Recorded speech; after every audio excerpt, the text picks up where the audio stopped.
একটা মেয়ের জীবনে বড় দুঃখই হয়েছে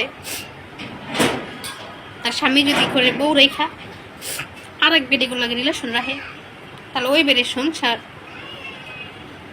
আর জীবনেও ঘুষবো না, সংসার থাকবো না। এতদিন জানতাম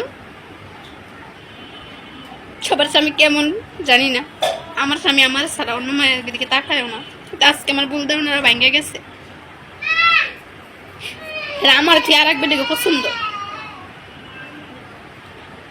যখন আমার আর পছন্দই না, তাহলে জীবন আমি আর থাকবো না, চলে যাবো, অনেক দূরে চলে যাবো।